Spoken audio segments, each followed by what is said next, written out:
Stoikisme adalah filosofi yang menekankan pentingnya ketenangan, ketangguhan, dan kestabilan emosi dalam menghadapi dunia yang seringkali penuh ketidakpastian, ketidakadilan, dan juga tantangan. Filosofi ini berakar dari Yunani kuno dan pertama kali diajarkan oleh Zeno dari Citium. Kisah Zeno dimulai ketika ia kehilangan seluruh kekayaannya karena kapal yang membawanya tenggelam akibat peristiwa alam yang tidak terduga. Namun, daripada menyerah pada keputusasaan, Zeno menemukan hikmah dalam tragedi tersebut dan mengembangkan ajaran yang menjadi fondasi Stoikisme. Setelah Zeno, Stoikisme terus berkembang melalui tokoh-tokoh besar, seperti Epictetus, seorang mantan budak yang kehidupannya penuh dengan kesulitan, dan juga Seneca, seorang negarawan Romawi yang menghadapi berbagai krisis dalam kehidupannya.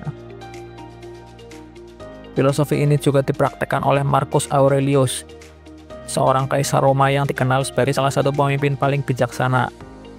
Selama 19 tahun masa pemerintahannya, Marcus Aurelius harus menghadapi perang besar dan tragedi pribadi, termasuk kehilangan anak-anaknya. Dari awalnya berkembang di Yunani, Stoikisme menyebar luas dan menjadi pilar penting dalam pemikiran Romawi, mempengaruhi orang dari berbagai lapisan masyarakat mulai dari budak hingga kaisar. Stoikisme tetap relevan hingga hari ini karena nilai-nilai yang aplikatif. Filosofi ini tidak hanya memberikan wawasan teoritis, tetapi juga menjadi paduan praktis dalam menghadapi emosi negatif yang muncul akibat pengalaman hidup yang sulit.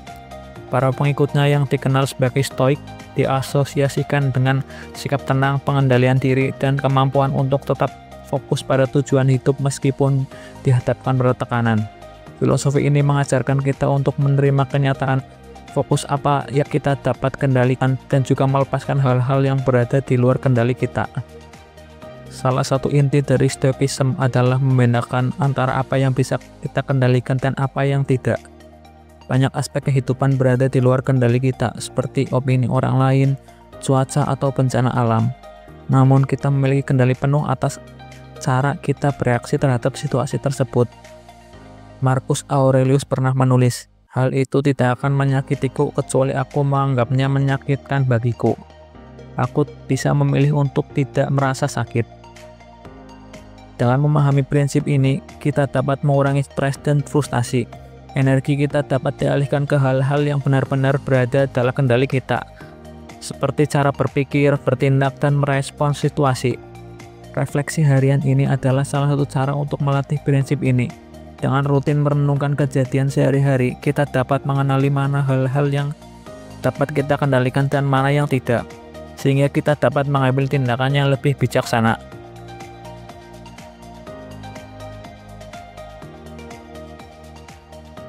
Latihan stoik yang disebut dengan premeditation of evils mengajarkan kita untuk membayangkan kemungkinan buruk yang mungkin terjadi.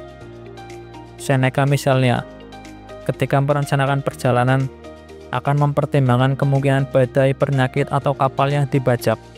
Dengan membayangkan skenario terburuk, kita dapat mempersiapkan mental dan fisik untuk menghadapinya. Ketika hal buruk benar-benar terjadi, kita tidak akan terlalu terkejut atau kecewa karena kita sudah mempersiapkan diri. Sebaliknya, jika hal buruk itu tidak terjadi, kita akan merasa lebih bersyukur. Konsep ini sejalan dengan prinsip amor fati atau cinta terhadap takdir yang dipopulerkan oleh Friedrich Nietzsche. Prinsip ini mendorong kita untuk menerima segala hal yang terjadi, baik maupun buruk, dengan sikap terbuka.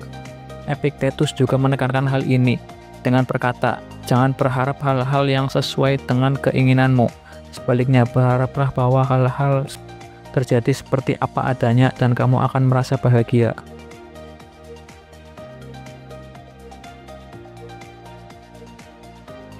Ketakutan dan kecemasan seringkali berasal dari imajinasi kita, bukan dari kenyataan. Untuk mengatasinya, Stoikisme menawarkan latihan, yaitu latihan kemalangan. Dengan beberapa hari setiap bulan, Seneca akan makan makanan sederhana, mengenakan pakaian kasar, dan tidur di tempat yang tidak nyaman. Latihan ini dirancang untuk menguji ketangguhan mental dan menyadarkan bahwa ketakutan terhadap kemiskinan atau ketidaknyamanan seringkali dilebih-lebihkan. Dengan membiasakan diri pada kemungkinan terburuk, kita dapat mengurangi rasa takut dan kecemasan. Sebaliknya, kita bisa lebih fokus pada solusi dan tetap tenang menghadapi tantangan. Ketangguhan mental yang dibangun melalui latihan ini menjadi bakal penting untuk menghadapi situasi sulit di masa depan. Stoicism juga mengajarkan pentingnya mengingat bahwa hidup ini sementara. Marcus Aurelius pernah menulis, "Kamu bisa saja meninggal sekarang. Biarlah hal itu menentukan apa yang akan kamu lakukan, katakan dan pikirkan." Dengan menyadari bahwa waktu kita di dunia terbatas, maka kita akan menghargai setiap momen dan menjalani hidup dengan lebih bermakna. Seneca sering menekankan pentingnya hidup seolah-olah hari ini adalah hari terakhir. Prinsip ini juga diadopsi oleh Steve Jobs, yang setiap pagi bertanya pada dirinya sendiri, "Jika hari ini adalah hari terakhirku, apakah aku ingin melakukan apa yang akan kulakukan hari ini?" Jika jawabannya tidak, selama beberapa hari berturut-turut ia akan mengevaluasi kembali prioritas hidupnya.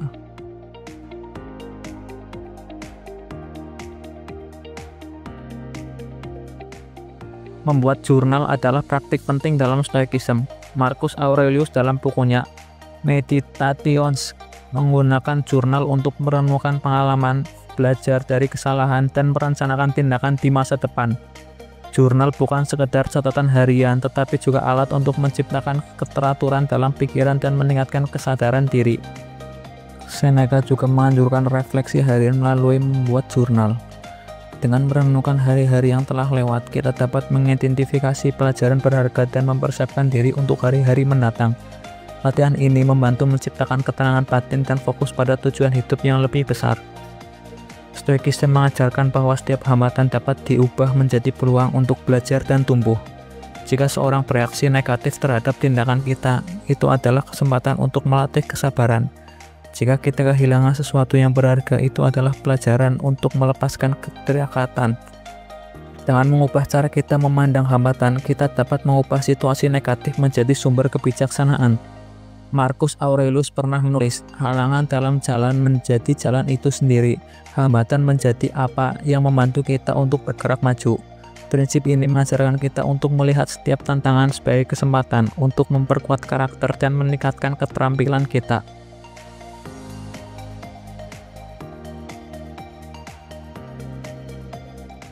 Latihan zoom out juga membantu kita hidup dari perspektif yang lebih luas. Dengan membayangkan miliaran orang lain di dunia yang juga menghadapi perjuangan mereka sendiri, kita dapat menyadari bahwa masalah kita tidak sebesar yang kita bayangkan. Ketika kita melihat dari sudut pandang alam semesta yang luas, kekhawatiran sehari-hari menjadi tampak kecil dan tidak begitu signifikan. Latihan ini mengajarkan kita untuk bersyukur dan fokus pada hal-hal yang benar-benar penting dan memahami bahwa kita hanyalah bagian kecil dari gambaran besar. Kita dapat menjalani hidup dengan lebih rendah hati dan juga bermakna. Dalam era modern, prinsip-prinsip Stoicism dapat diterapkan di berbagai aspek kehidupan, mulai dari karir, hubungan, hingga pengelolaan stres. Di dunia kerja misalnya, Stoicism membantu kita untuk tetap menghadapi tekanan dan fokus pada tugas yang ada. Dengan mempraktekkan prinsip fokus pada kendali, kita dapat menghadapi kelelahan mental akibat terlalu banyak memikirkan hal-hal di luar kuasa kita, seperti opini atasan atau hasil akhir proyek. Dalam hubungan pribadi, Stoicism mengajarkan pentingnya empati dan pengendalian emosi. Dengan memahami bahwa setiap orang memiliki perjuangan dan perspektif mereka sendiri, kita dapat lebih sabar dan pengertian terhadap orang lain. Prinsip ini juga membantu kita untuk tidak terlalu tergantung pada validasi eksternal, sehingga menciptakan hubungan yang lebih sehat.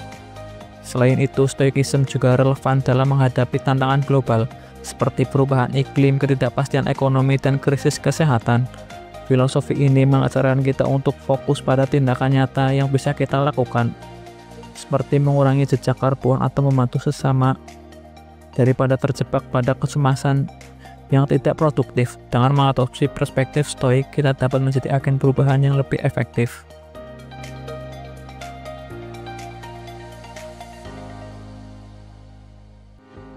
Kemajuan teknologi membuka peluang untuk mempraktikkan Stoicism. Aplikasi meditasi dan jurnal digital misalnya, mempermudah refleksi harian dan pelacakan perkembangan diri. Podcast dan buku audio tentang Stoicism juga memungkinkan akses yang lebih luas ke ajaran ini, sehingga semakin banyak orang yang dapat mengambil manfaat darinya. Namun, stoikisme juga membawa tantangan seperti distraksi dan kecanduan media sosial. Stoikisme dapat membantu kita untuk mengelola penggunaan teknologi dengan lebih bijaksana. Dengan menerapkan prinsip fokus pada yang penting, kita dapat mengurangi waktu yang dihabiskan untuk scrolling tanpa tujuan dan lebih memprioritaskan aktivitas yang mendukung pertumbuhan pribadi.